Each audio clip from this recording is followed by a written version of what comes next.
ჩვენს პლატფორმაზე ვიწყებთ პოდკასტების ციკლს სახელად ეკონომიკა მოკლედ. ამ მოკლედ ხრობაში ჩვენ მოგიყვებით თუ რატომ არ მუშაობს ეკონომიკა, რატო არ მუშაობს ყველასთვის, რა არის მისი საფუძვლები. ამ პოდკასტის მოდერატორი ვიქნები მე, გურამ ნიკოლაშვილი, ხოლო მთხრობელი იქნება ჯიპას პროფესორი მამუკა მახათაძე და ჩვენ 20-24 პოდკასტში დაახლოებით მოგითხრობთ მთლიან ანატომიას ეკონომიკის შესახებ. აი ამ შესწავლის შემდეგ ჩვენ დავიწყოთ ჩვენი პირველი ეპიზოდი, რომელიც იქნება უფრო შესავალი და განმარტებითი ხასიათის იმ მთავარი საფუძვლის, რა არის ეკონომიკა და ეს არის შემაკავებელი ფაქტორი თუ ეს არის პირიქითი წამახალისებელი თუ ესე რომ ვთქვათ. ხო, პირველი ეპიზოდი დაუთმოთ იმას თუ რატომ გამოვიგონეთ, რა არის ეკონომიკა და რატომ გამოვიგონეთ ზოგადად, ხო? და რეალურად ჩვენი პოდკასტი ეკონომიკაზე იმიტომ ვაკეთებთ ამ პოდკასტს, რომ ჩვეულებრივი ადამიანების ყოველდღიური ცხოვრება არის ეკონომიკა.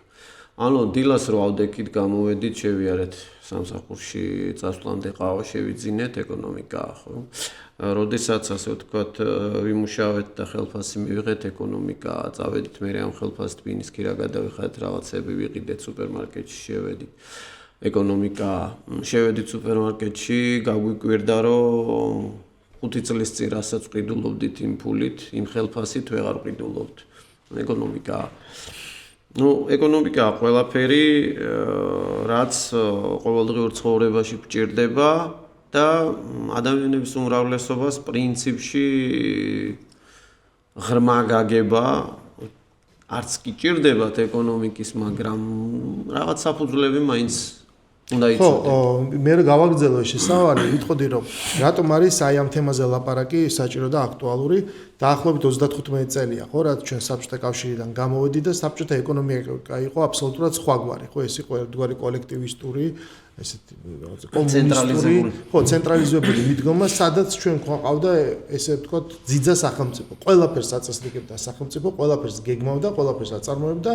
მოქალაქეს ევალებოდა მხოლოდ ეშრომა, მიეღო ანაზღაურება და ეს ანაზღაურება უნდა ყოფნოდა იმ ყველაფრის საყიდლად, რაც მას ჭირდებოდა. ეხლა ჩვენ არ ვილაპარაკებთ ეს რამდენად დეფიციტური იყო, თუ რამდენად ხელმისაწვდომი იყო, ეს სხვა საკითხია და ამიტომაც რო ვერ გაუძლო, იმიტომ გაქრა ეს ქვეყანა. და პირველ რიგში ჩემი მარწმენით სწორედ ეკონომიკის გამო. მაგრამ შემდეგ შემოვიდა ეკონომიკის სრულ სხვა საფუძვლები, რომელიც ჩვენ უკვე არ ვიცოდით, იმიტომ რომ 70 წელი სულ სხვაგვარად ვიცხოვრეთ. თანდათანობით ჩვენ რა თქმა უნდა გავერკვიეთ, რომ არსებობს მიწოდება, არსებობს მოთხოვნა, რაზე რამდენი რა ყოფნის, ეს საოჯახო მეურნეობის დონეზე ადამიანები ხვდებიან და მაშინაც ხვდებოდნენ, მაგრამ არსებობს საჯარო ფინანსები. ანუ ჩვენ გამოყვა ეს ძველი ჩვევა. რომ იცი რა არის, აი თუ კი რაღაც საზოგადო და საჯაროა, ეს უნდა გააკეთოს სახელმწიფომ. აი ამ საჯარო ფინანსების ცოდნაში გვაქვს უკვე დეფიციტი და ეს უკვე პირდაპირ აისახება დემოკრატიაზე, ადამიანები ვერ იღებენ სწორ გადაწყვეტილებებს და შემდეგ იბნევიან. შესაბამისად, ანუ ამით რომ დავასრულო ეს შესავალი, მთელი არსი აი ამ პოდკასტის არის ის, რომ ავხსნათ ის საფუძვლები, ეკონომიკა თავისთავად იდეოლოგიების გარეშე, რაც ადამიანებს შემდეგ დაეხმარება ესმოდეთ, როგორ მუშაობს უბრალოდ ეს სამყარო. ხო, აი ყველაზე მნიშვნელოვანი ახლა შენახსენე იდეოლოგიების გარეშე. ხო, იმიტომ რომ თუ ჩვენ რაღაცას დავაბრალებთ საბჭოთა კავშირს, რაღაცას დავაბრალებთ, თქვათ, კაპიტალიზმს, არ უნდა გამოგვჩეს, რომ რაღაცა, რომელიც ეკონომიკის საფუძვლებში, უბრალოდ ადამიანურია. შესაბამისად ის მუდმივად იქნება და იარსებებს, ხო? მაგალითად, თქვათ, ეკონომიკის ერთ-ერთი მნიშვნელოვანი საფუძველი, საძირკველი არის სწრაფვა. მეტისკენ, ანუ სიხარბე, ხო, სხვანაირად რო დავარქვა და ეს სიხარბე ადამიანს არცად არ გაუქრება და არასოდეს არ გაუქრება. შესაბამისად ამას ვერ დააბრალებ ვერც საბჭოთა კავშირს და ვერც წყობას საზოგადოებრივ ფორმაციას ვერ დააბრალებ. დავიწყოთ მაგეთი, ანუ რამდენად ბუნებრივია რომ ადამიანს სურს მეტი. აი ეს რამდენად არის ჩადებული თუ ადამიანს სურს უბრალოდ საკმარისი. ხო, აი ეგ ძალიან მნიშვნელოვანი მომენტია, იმიტომ რომ კაცობრიობის პროგრესის ასე ვთქვათ, განსაზღვრელი ერთ-ერთი ძირითადი განსაზღვრელი არის უმადურობა. უმადურობა საკუთარი ასე ვთქვათ ხელისუფლების მიერ, რომელსაც ხშირად ხელისუფლები ვერ ხვდებიან, ხო ხელისუფალნი. იმიტომ რომ ადამიანს სულ მეტი უნდა. ანუ ის ყოველთვის შედარებითად უყურებს ყველაფერს, ანუ თავის ძველს აკვირდება. როდესაც თქვათ მას ყავს ერთი მანქანა და ის მანქანა არის თქვათ ჯაბახანა, მაგრამ სხვებს არაფერი არ აქვს და ის ჯაბახანაც არ ყავს, მაშინ თავს ბედნიერად გრძნობს. მერეც კიდე ცოტა ფული რო გაუჩნდება, სიმდიდრე გაუჩნდება, მერე უკეთეს მანქანა უნდა. მერე უკვე რაოდენობაზე გადადის, ხო? ანუ სულ უფრო მეტი და მეტი უნდა. ეს პრინციპში მე მგონი ერთხელ ახსენეთ კიდეც ჩვენს ბორში. ეს ცხოველებსაც აქვს, ხო? ანუ იმ ტიპის პრიმატებსაც აქვს, ხო? ინდოეთში სიხარბის გამო ადვილად იჭერენ მაიმუნებს, იმითი რომ გოგრაში ამოჭრიან ისეთ პატარა ნახრეთს, რომელშიც ხელი მაიმუნს შეუძლია ჩადოს. ჩაყოს და აღარ დახურული და ასე ვთქვათ, ესე ვთქვათ, მოკეცილი თითებით და შემდგომში, როდესაც უკვე ქიშმიშის ამოღებას დააპირებს, ან ტკბილი ბრინჯისას, უკვე მუჭი აღარ ამოდის უკან. ხო, მაგრამ აი ამას აკეთებს დანაყრებული მაძღარი მაიმუნიც? ეს ძალიან მნიშვნელოვანია, იმიტომ რომ უკვე იდეოლოგიები ამით იწყება, რომ საბჭოთა სისტემაში ადამიანს უნდა იმუშავა რამდენიც შეეძლო კომუნიზმში და მიეღო იმდენი, რამდენიც სჭირდებოდა. აი, რა არის ის, რაც სჭირდება? ჩვენ ახლა ლაპარაკობთ იმ საბასო მოტივატორებზე, რამაც შემდგომ უკვე დაბადა ეკონომიკა, როგორც პირველადი გაცვლითი მექანიზმი, ხო? ხო, აი საბჭოთა კავშირი ზუსტად ასე აღიქვავდა ადამიანს, ხო? და აღიქვავდა ანგელოსად, რომელიც მივიდოდა. და კომუნიზმი იმიტომ უნდა შექმნილიყო, რომ ადამიანი მივიდოდა, აიღებდა საერთოდან რაღაცას, რაც მას აუცილებლად სჭირდებოდა და არა მეტს და თავის შესაძლებლობას გამოიყენებდა იმისთვის, რომ შეექმნა რაღაცა. ეს ძალიან გავს პირველ ქრისტიანულ თემს, ანუ აი პრაქტიკულად მაცხოვრის შემდეგვე მოციქულების ხანაშივე, ზუსტად მაშინ შეიქმნა ეგ საფუძველი, როცა ქრისტიანულ თემში მოციქულებმა ყველას მიქონდა რაც ჰქონდა და შემდეგ ნაწილდებოდა ვისაც რა ჭირდებოდა. აი ამითი ათეისტური სახელმწიფო, სრულიად ამის ადრეულ ხანაში მებრძოლი ათეიზმის სახელმწიფო, აი ამ ეკონომიკური საფუძვლით პირდაპირ აიღო აი ესეთი მოდელი. რა ხო და შემდგომ ამ რამდენიმე ათეული წლის შემდეგ უკვე სხვა პრობლემები წარმოშვა. ჩვენ დაუბრუნდეთ ისევ აი ამ სათავეს, რაც უნდა მოვყვეთ. როგორ დაიწყო ეკონომიკა? ხო, ვეცადოთ რომ ფორმულებით და მოსაბეზრებლად ნაკლებად ვილაპარაკოთ, დავიწყოთ იქიდან საიდან რატომ დაიწყო ეკონომიკა? რატომ გამოიგონა ადამიანმა ეკონომიკა, ხო? ერთი ზღაპარი გვაქვს ჩვენ ქართველებს, წყილი და ჭიანჭველა, რომელიც ჩემთვის, იმის მერე, როდესაც ვთქვათ ეკონომიკის საფუძვლების შევისწავლე, ძალიან საინტერესოდ შევხედე ამ ზღაპარს და მივხვდი, რომ ეკონომიკური სახელმძღვანელოთაც კი შეიძლება გამოიყენო გარკვეული ეკონომიკური სისტემის ჩამოყალიბებასთან დაკავშირებით. მაგრამ ყველაზე მნიშვნელოვანი არის ის, რომ სანამ ამ ზღაპარზე გადავალთ, ყველაზე მნიშვნელოვანი არის, რომ ადამიანებმა გადაწყვიტეს გამოეგონათ ეკონომიკა, იმიტომ რომ მათ ჰქონდათ რესურსების სიმწირე. და რესურსების სიმწირე ნიშნავდა იმას, რომ ადამიანებს არ ჰქონდათ საკმარისი რესურსი. რომ ყოფილიყო საშუალება იმისი, რომ ვთქვათ, საკვები ყოფილიყო უამრავი, რომ ადამიანებს შეძლებოდათ ნებისმიერი რამის, რაც მათ ჭირდებოდა თვითონ წარმოება, მაშინ ეკონომიკა არ შეიქმნებოდა. მან ამ ეკონომიკამ პრინციპში ჩვენ შეგვაჩვია ერთმანეთთან ურთიერთობას და დაგვანახა ის, რომ ერთმანეთი გჭირდება.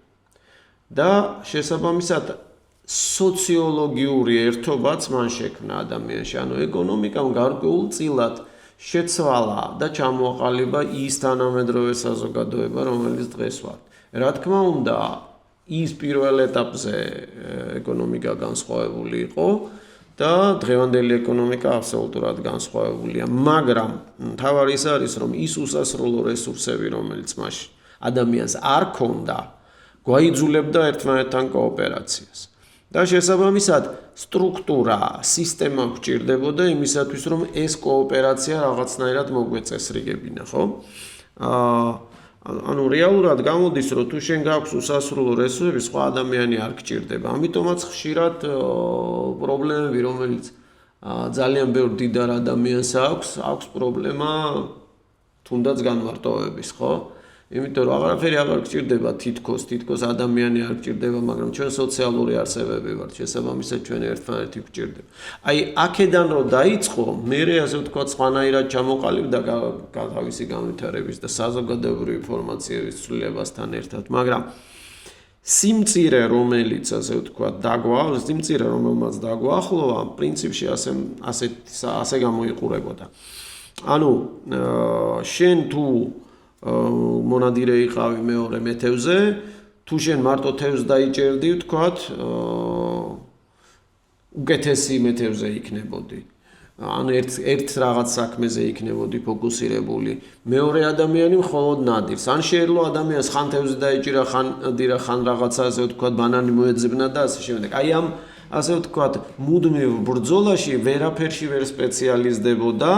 მაგრამ მეორე პრობლემა გაჩნდა, ხო, რომ თუ მე რაღაცას ერთს ვაკეთებ, ანუ კარგად ვაკეთებ, მაგრამ რჩება მარტო თევზი, რომელიც ბუჭდება.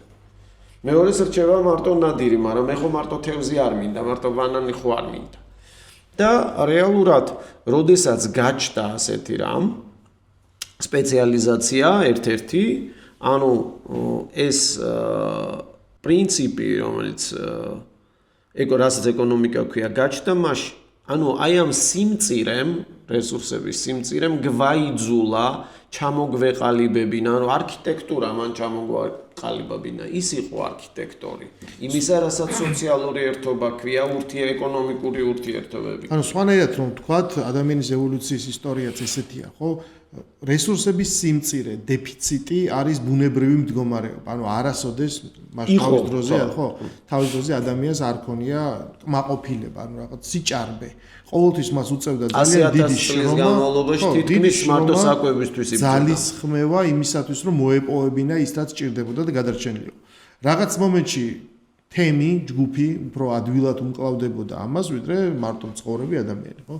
ნადირებშიც პრინციპში ესეა. პრინციპში სპეციალიზაცია გააჩინა და გავანაწილა საქმე. რაღაცამ განაპირობა, ესე იგი, სადღაც მიხვდნენ ისინი, რომ თუ კი ყველაფერს გააკეთებს, წარმოებლურობა იქნება დაბალი, თუ ადამიანს ყველაფერი ეცოდინება თითოეულს და შემდეგ რა კი ისინი თემად ცხოვრობენ, ეს უკვე საშუალებას აძლევს, რომ თემის წევრები სპეციალიზდნენ ვიღაცა რაღაცაზე, ვიღაც მეორე ადამიანი უკვე სხვა მიმართულებით და მოხდეს აქ გაცვლა-გამოსვლა. შემდეგ მაინც გეოგრაფიიდან გამომდინარე ალბათ თემებით ცხოვრობდნენ, ესე ვთქვათ, ამა თუ იმ სპეციალიზირებით და უკვე დაიწყო ამ თემებს შორის კი ბატონო, აი ზუსტად ესე მოხდა. ჩვენ შეგვიძლია დავასხმოთ, რომ წარმოებლურობის გაზრდა, ანუ შექმნა ეკონომიკა იმისათვის, რომ ადამიანები მიხვდნენ, რომ ჯობდა ეწარმოებინათ რაღაცა მეტი და ეს შემდეგ გაეცვალათ და აი აქ იბადება ეკონომიკა. კი ბატონო, აი აქ იბადება ეკონომიკა, იმიტომ რომ ეს მწარმოებლურობა პირველ რიგში სულ თავიდან იყო პირდაპირ გადარჩენასთან კავშირში, ანუ საკვებზე იყო ლაპარაკი და იმ პირველადი მოთხოვნილების რაღაცებზე, რომლის გარეშეც არ შეეძლოთ. მაგალითად ვთქვათ, მჭედელი სპეციალიზაცია რატო გაჩნდა ადამიანს არ შეეძლო, ის არის გაეკეთებინა, ნამგალიც გაეკეთებინა, ამავე დროს ხორბალიც მოეყვანა, ხო? ანუ დაჭირდათ რაღაცები, რომელიც სასიცოცხლოდ მნიშვნელოვანი იყო. აი ამ სასიცოცხლოდ მნიშვნელოვნობის გამო არ სიმწირემ არქიტექტურამ შეგვაქმნევინა ის, რასაც ჩვენი ეკონომიკური ურთიერთობები ქვია. და შესაბამისად, როდესაც ჩვენ ვლაპარაკობთ ეკონომიკაზე, აქ მეცნიერებაზე არ ვილაპარაკოთ, ხო? ვილაპარაკოთ ზუსტად იმაზე, რაც არის ჩვენი ყოველდღიური ეკონომიკა, ანუ ჩვენი ყოველდღიური ეკონომიკური ურთიერთობები. დაუბრუნდეთ ზღაპარს, ხო? წყილი და ჭიანჭველა. თუ გვახსოვს, ხო, ეს ზღაპარი, ხო? როგორ დაიწყო, ხო? წყილი და ჭიანჭველა დაძმობილდნენ და წავიდნენ სამოგზაუროდ, გზად მდინარე შემოხვდათ, წყილი ახტა, გადახტა, ჭიანჭველა ჩავარდა წყალში. და წყილს დაჭირდა თავისი ძმობილის გადარჩენა. ამისათვის მას ჭირდება თოკი და აი აქ იწყება ამ ზღაპრის კავშირი ეკონომიკასთან. ანუ ის პირველი ურთიერთობა, რომელიც ეკონომიკური ურთიერთობა იყო, ეს იყო ბარტერი. ანუ გაცვლა-გამოცვლა, ხო? მე მაქვს რაღაცა, რომელიც მე მჭირდება, რომელიც შენ გჭირდება და შენ გაქვს რაღაცა, რომელიც მე მჭირდება. რაღაცაზე თანხდებით, რომ მაგალითად თქვა, შენ ნამგალს მაძლევ, ან ცელს მაძლევ, რომელიც მე ხორბლის მჭედელი ხარ და მაძლევ თქვა ხელსაწყოს ინსტრუმენტს, რომელიც მე მჭირდება იმისთვის, რომ თქვა მოსავალი ავიღო, მე შენ ამას გიხდი ხორბლით. ხო, აქ ალბათ ძალიან საინტერესო მომენტი და ეპიზოდია მკაცობრიობის ისტორიაში, როდესაც ინსტინქტიდან გამომდინარე, რაღაც მონადირი ადამიანი და ცხოველური ინსტინქტიდან გამომდინარე, პირველად როცა ადამიანს მიხვდა, რომ მას რაღაცა ჭირდება, მას არ აქვს სხვას, იმიტომ ნახა, შეგვიძლია ვივარაუდოთ დიდი ალბათობით, რომ პირველი ინსტინქტი იყო, რომ მას ეს წაერთვა. ანუ მოეკლა სხვა ადამიანი და წაერთვა. უბრალოდ მან ესო წაართვა ერთჯერადად, შემდეგ ან იმის კეთება არ იცის, ან მე მას უწევს მისი კეთება და რესურსის დახარჯვა, სადღაც რაღაც მომენტში ის უბრალოდ მიხვდებოდა, რომ მშვიდობიანი თანაცხოვრობა და ვაჭრობა არის ბევრად მომგებიანი წმინდა შედეგის თვალსაზრისით, ვიდრე ის, რომ ვიღაცა მოკლა და წაართვა. ხო, აქ კიდევ ერთი მომენტია, ანუ მოკლა და წაართვა კავშირში ალბათ უკვე, როდესაც კლანები ცალცა ერთმანეთთან იბრძოდნენ. აი, რაღაცა ოჯახური ერთობიდან დაწყებული სპეციალიზაცია უკვე ოჯახში დაიწყო, ანუ ახლობლებს შორის დაიწყო. ალბათ მაინც სპეციალიზაცია უფრო დაიწყო თავიდან. მერე გასაგებია, რომ ასე ვთქვათ, სხვადასხვა ტომებს შორის უკვე ისინი არ მიიჩნევდნენ მეორეს თავისიანად, შესაბამისად წართმევა შეიძლებოდა. რაღაცა პატარა ერთობაში და მაგაზე მერე კიდევ ვიტყვით, რომ რაღაცა პატარა ერთობაში კოოპერაცია უფრო მიღებული იყო. შესაბამისად ეს ეკონომიკური ურთიერთობები მაშინ ჩამოყალიბდა. და წართმევაც რა თქმა უნდა ასევე ნატურალური მდგომარეობა იყო, იმიტომ ისინი თავისად არ აღიქვამენ და დღესაც იგივეს ხედავთ ყოველდღე, ხო? უბრალოდ თქვათ ეს ერები იქნება, თქვათ ბლოკები იქნება თუ რაღაცა თუ თითოეული ადამიანი ურთიერთწართმევას ცდილობენ რაღაცა რესურსებისას, რომელიც მათთვის სასიცოცხლოდ მნიშვნელოვანია. და არა ასე ვთქვათ კოოპერაციას. ოღონდ წართმევასთან ერთად ხშირად მექანიზმი, თუ როცა წართმევ უკვე შენ გიწევს იმის კეთება, ბოლომდე შეიძლება ვერც წაართვა, ამიტომ აი ეს კოოპერაცია, ვაჭრობა, კონტროლი და მე რა თქმა უნდა ჩვენ შემდეგ უკვე ეპიზოდებში ბევრს ვილაპარაკებთ, როგორ უნდა აკონტროლო ის რესურსი, როგორ უნდა შენთვის ხელსაყრელი პირობებით აკონტროლო და რა თქმა უნდა აი ის რომ საბოლოო ჯამში რომ მოგება და დოვლათი იშოვნო და იხეირო, ეს არის საბოლოო მიზეზი, ხო? აქ უკვე გამოიყენებს ჩვენ როგორც ვაჭრობას, როგორც რაღაც მონოპოლიურ პირობებს, ან სხვა იძულების მექანიზმებს, ისე შეიძლება ეს იყოს ან სამართლიანი, ან უსამართლო ეს ვაჭრობა. თავის დროზე, როდესაც ეს დაიწყო, როგორ შედგა ჩვენ ვახსენეთ ბარტერი, მაგრამ როგორ დგება გაცვლითი ღირებულება. რამდენი ხორბალი მაგალითად უდრის ერთ ნანადირებს. შეთანხმება. ანუ აი ზუსტად მაგაშია საქმე. მაგალითად წყილი და ჭიანჭველაში პირდაპირ არ არის ნახსენები რაოდენობები გაცვლითი, ხო? ოღონდ არის გაცვლითი რაოდენობებზე რაოდენობების მაგივრად ლაპარაკია თვითონ პროდუქციის სახეზე, ხო? ანუ, როდესაც თქვათ წყილს ჭირდება თოკი, ჯაგარი, რომლიდანაც თოკი უნდა დაწნას და გადაუგდოს თავის მიდის იმასთან, ვისაც ეს აქვს. მიდის, ხო. ღორთან, რომელსაც ეს ჯაგარი აქვს.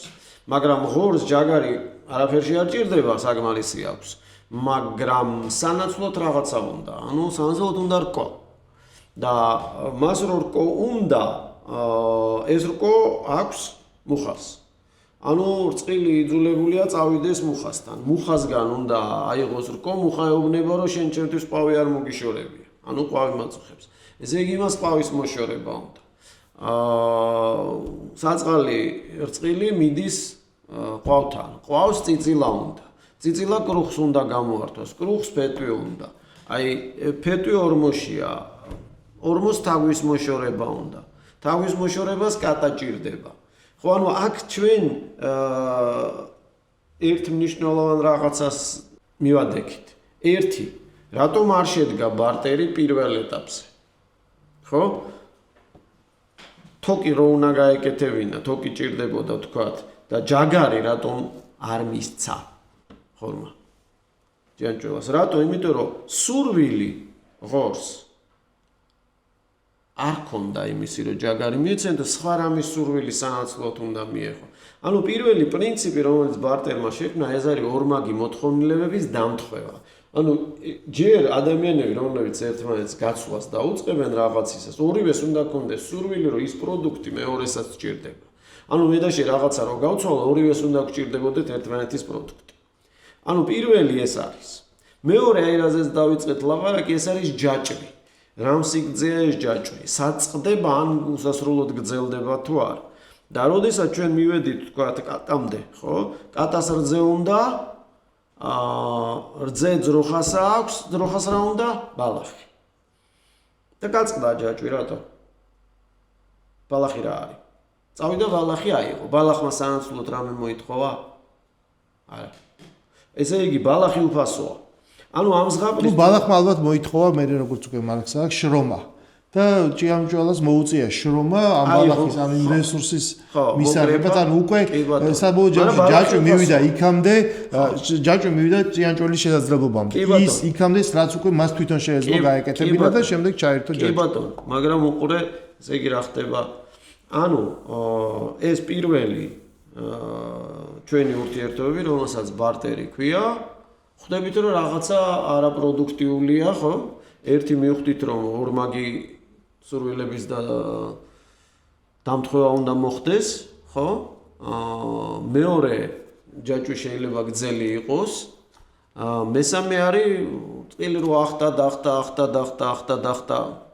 დრო არ დახარჯა ამაში ხო შეიძლება დაიხჭოს ის ჭიანჭველა ხო შესაბამისად დროსთან არის დაკავშირებული ხო რომ ბარტერი დროს მოითხოვს ხო ეს ჯაჭვის შევსება დროს მოითხოვს ანუ ჩვენ რო წარმოვიდგინოთ რომ რამდენიმე ადამიანი ერთმანეთს შეხვდა მათ შორის აი ამ ჯაჭვის შეკრა 4 კაცი ერთმანეთს შეხვდა ბაზარზე და ყველაფრის გარეშე რაიმე უნივერსალური საშუალების ერთმანეთთან ვაჭრობის და გაცვლის გარეშე პროდუქცია ერთმანეთის პროდუქციაზე ვთქვათ სჭირდებოდეთ და ეს მათი მოთხოვნილები ერთმანეთს დაემთხვეს პრაქტიკულად ნოლის ტოლი ამის ალბათობა ხო ამას შექმნა ის პრობლემა რომელიც ჩვენ გქონდა ბარტერის შემთხვევაში ეს ერთი იყო რომ დრო მესამე იყო პრინციპში ხო პირველი მოთხოვნილებების დამთხევა მეორე ჯაჭვი რომელიც შეიძლება და რომელიც ყოველთვის მოითხოვს რაღაცა აი იმ უფასოს ხო ან რაღაცა უნივერსალურ საშუალებას რომელიც არის ამის მერე პრინციპში კიდევ ერთი მომენტი არის თქვათ ადგილმდებარეობა შეიძლება თქვათ მე ადვილად გავცვალო ღვინო რომელიც გლეხს თქვათ აქვს კახეთში ჭედელთან რომელიც არის თქვათ ქართლში ხო ეს ბარტერი შესაძლებელი იყო რაღაცა პატარა ადგილმდებარეობაში სადაც ადამიანებს შეეძლოთ ასე ვთქვათ ერთმანეთისთვის რაღაცა გაეწო ანუ საზოგადოება თემში ადვილი იყო პატარა სოფელში ადვილი იყო აი ამ სოფლის იქით სოფლებს შორის რთულდებოდა და მერე ასე ვთქვათ ქვეყნებს შორის თითქმის შეუძლებელი იყო შესაბამისად აი ეს 4 პრობლემა რო გაჩნდა მერე იფიქრეს ადამიანებმა რომ რაღაცა უნდა გამოიგონო უნივერსალური საშუალება და ეს უნივერსალური საშუალება არ იყო ფული პირველ ეტაპზე პირველი ეტაპი იყო ჯერ ასე ვთქვათ საჩუქარი ხო და საჩუქარი რა იყო საჩუქარი იყო ის რომ ზედმეტი რაც ჰქონდათ ადამიანებს არ იცოდეს სად წაეღოთ ამიტომ ცვლიდნენ ერთმანეთში მაგრამ ცვლიდნენ ერთმანეთში და სოციალური მეხსიერება იყო ასე ვთქვათ შემზღუდავი ამ საჩუქრის რა იყო ეს საჩუქარი ვიღაცას აძლევდა ზედმეტ პროდუქციას მაგრამ შემდგომში მე იმასაც უნდა რაღაცით დაებრუნებინა ზოგს შრომით ზოგს ასე ვთქვათ სხვა პროდუქციით ხო და მაგალითად ვთქვათ სუფრაზე ხო თუ შენ მუდმივად ბევრ შეჭამ და ნაკლებს დადებ აღარ დაგპატიჟებენ ხო იმიტომ რომ შენ რეალობაში ცუდად იქცევი აი ამ ასე ვთქვათ პატარა სოფელში ასკატში ეს მუშაობდა საჩუქრის თემა მაგრამ კიდევ რაღაცა იყო მოსაფიქრებელი და ეს რაღაცა შეიქმნა ჯერ ფულამდე შეიქმნა ნივთობრივი ფული და კლასიკური მაგალითია ეგრეთ წოდებული კაურის ნიჟარები და ახ კაურის ნიჟარა რა იყო კაურის ნიჟარა არ იყო ადვილად მოსაპოვებელი უნიკალური იყო თითოეული მათგანი და ამ კაურის ნიჟარები ჩინეთში შეიქმნა თავის დროზე ამ კაურის ნიჟარებით ერთმანეთს ცვლიდნენ თელ მსოფლიოს მოედო და ერთი მაგალითი შეგვიძლია ვიღოთ. აი აქ უკვე გაჩნდა ფულის მაგვარი რამ, რომელიც შეიძლება ყოფილიყო ურთიერთგაცვლის, უნივერსალური გაცვლის საშუალება. გაცვლითი ვალუტა. გაცვლითი ვალუტა. ამას რამდენიმე რამე ჭირდებოდა. ანუ გაყალბება ადვილი არ უნდა ყოფილიყო, ხო? რომ ყველას არ შევთქვათ. მოეხია ფოთოლი და მოეგლიჯა ფოთოლი. ანუ რაღაცა შეზღუდული რაოდენობა უნდა ყოფილიყო, მისი გაყალბება არ უნდა ყოფილიყო ადვილად შესაძლებელი. და შეთანხმება მოითხოვა იმაზე, რომ შეთანხმებულიყავით მის ღირებულებას, გაცვლით ღირებულებას. ეს ღირებულება ძალიან ბევრ რამეზე იყო დამოკიდებული. სიშვიათეზე პირველ რიგში, ხო? მის სიშვიათეზე. ანუ მაგალითად კლასიკური მაგალითი მოყავთ ხოლმე სახელმძღვანელოებშიც და მეცნიერებსაც და არამეცნიერებსაც ეს არის რომ თქვათ უგანდაში თუ 1700 წელს ორ კაურის ნიჟარა უნდა გადაგეხადა ცოლის საყიდლად, სადღაც 70-100 წლის შემდეგ უკვე 1000 ნიჟარამდე ავიდა, რატო? იმიტომ რომ გზა გაუმჯობესდა, ზღვასთან მისასვლელი გაჩნდა და შესაბამისად ნიჟარამ ინფლაცია განიცადა, იმიტომ რომ გახდა უფრო ადვილად მოსაყოლებელი. ინფლაცია განიცადა, ხო. ანუ აი ბარტერის პრობლემა, რომელიც თქვა გარკვეულწილად გადაწყვიტა ნივთობრივმა. შემდგომ აი ამ ნივთობრივმა, რომელიც პატარა იყო, გაყოფადი იყო, რაოდენობრივი იყო, შეცვალა ლითონის მონეტა. და აი აქედან იწყება ის, რასაც ქვია თანამედროვე ეკონომიკის საფუძვლები. ის თუ დავიწყებული გვაქვს თქვა ბარტერი და რაღაცები, მაგრამ რეალურად იგი დაიწყო, მაგრამ აი ფულთან ერთად ის რაღაცების გაჩენა დაიწყო. ხო, არ ეს არის პირველადი ფული წინასწარი, შეიძლება ეს ნიჟარა ჩვენთვის ცოტა რთული ასაქმელია, მაგრამ აი ჩვენი წარსული და რომ ადამიანებს გავახსენოთ, ეს შეიძლება გავდეს ის ტყბადაღებული ლეგენდა არსებობს, რომ აი მზითებში ვეფხისტყაოსანს ატანდნენ, ხო? უბრალოდ ადამიანმა უნდა იცოდეს, რომ ის სხვა რამეა, ეს არის ეტრატი, ხელით ნაწერი ტყავზე, რომელიც ძალიან ძვირი ღირს, იმიტომ რომ იმაზე უამრავი ტყავია დახარჯული. არა, ნუ დიდი შრომაღის და იმის გადაწერა და ხელნაწერი, ამას სერიოზული ფასი გააჩნია, ფასეულობა და როგორც კი ჩდება მე უკვე ბეჭდვა და წიგნი, ეს არ არის ეს ვეფხისტყაოსანი. მისი ფასეულობა ხო? ხო, ამითი ეს იცვლება. ამავე დროს საზოგადოებაში სანამ აი ეს ფული გახდება, პირველი ფულიც არის, რა თქმა უნდა, ლითონის. ამაზე ფულზე ალბათ მეორე ეპიზოდში ვილაპარაკებთ და რაც შეეხება ბარტერს, დღესაც გამოიყენება ხშირ შემთხვევაში ეს ბარტერი სახელმწიფოებს შორის ძირითადად და რა განაპირობა აი ამ ბარტერმა სადამდე მიიყვანა საზოგადოება და რატო გაჩნდა საჭირო რის გამო, რომ გაჩენილიყო ფული. პრაქტიკულად აი ესე დაიბადა პირველი ძვირფასი ნივთებიდან, მე უკვე მიხვდნენ, რომ მოდი საკუთრივ ნივთის ფასეულობა კი არ იყოს, იმას ფასეულობაც ჰქონდეს ერთის მხრივ, მაგრამ ეს იყოს რაღაც უნივერსალური. ხო, მაგიტომ გაჩნდა პირველ რიგში, რაც თქვით, რა, რომ იმდენად გრძელი გამოდიოდა ხშირად ეს ჯაჭვი ბარტერის და შეუძლებლობა აი მოთხის გამო, რომ უნდა ყოფილიყო სურვილების დამტყვევა, მინიმუმ ორმაგი, ხო, ორ შორის რომ მოხდეს. და ბევრ შემთხვევაში ანუ ორმაგი კი არა, უფრო ხარისხობრივად მაღლა გამოდიოდა, იმიტომ რომ ბევრის უნდა დამტყვეულიყო ერთმანეთს. ლოკაცია, ანუ ძნელი იყო აქეთ-იქით ამ ტვირთების ტარება და გაცვლა. ამასთან ერთად ძალიან მნიშვნელოვანი იყო, რომ ეს ჯაჭვი იმდენად გრძელი შეიძლება ყოფილიყო, რომ აზრს კარგავდა გაცვლა, ანუ დიდი დრო გეხარჯებოდა. ანუ კიდევ უფრო რომ გაგრძელებულიყო ჯაჭვი, ჩვენ ახლა ის ზღაპარი ბევრს არაფერს გვეუბნება იმაზე, რამდენ ხანს გაგრძელდა ეს დროში, მაგრამ ჭანჭველად აიხჭობოდა უბრალოდ. ანუ აზრს დაკარგავდა.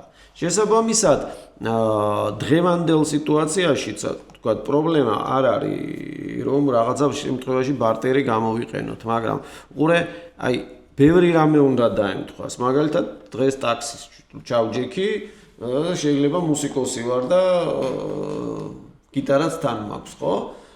შემიძლია თუ არა ტაქსის გაუცვალო ჩემი პროდუქტი, ანუ ჩემი შექმნილი სიმღერა თავის შრომაში და მე მიყვანოს ადგილზე.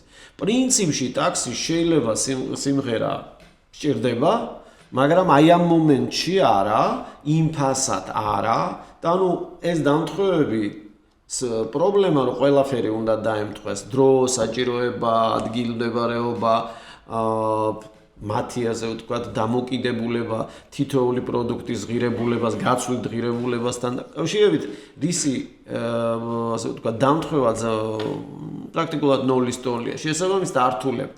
ამიტომ გამოიგონეს ეს მეტალის ფული. და ეს ლითონის ფული პირველი, რომელიც აღმოჩენილია, არის დაახლოებით ჩვენ არ ვიცით ზუსტად რაც არის აღმოჩენილი, ეს არის ჩვენ წელთაღრიცხვამდე 600 წლით ადრე. ელექტრუმის ფული, ხო, რომელიც ოქროს და ვერცხლის შენადნობია თურქეთის ტერიტორიაზე, მაშინ ლიდია era. მოკლედ რომ თქვათ, პირველი რომ შევაჯამოთ გაგმოვცლათ ჩვენი ეს პირველი ეპიზოდი, ეკონომიკა იწყება იქიდან რომ ადამიანებს აქვთ დეფიციტი, ისინი ხედავენ თანამშრომლობის საჭიროებას, პირველი თანამშრომლობა ეს არის გაცვლითი ურთიერთობები და საქონლის გაცვლა ხდება კონკრეტული საჭიროების მიხედვით, კონკრეტულ დროსა და კონკრეტულ სივრცეში და გარკვეული ფაქტორების დამთხევით. და კურსს, ესე ვთქვათ, გაცვლით კურსს ადგენს ის საჭიროებები, ის სირთულე, ის იშვიათი თუ სიძულფასე, რაც ამა თუ იმ პროდუქტს გააჩნია.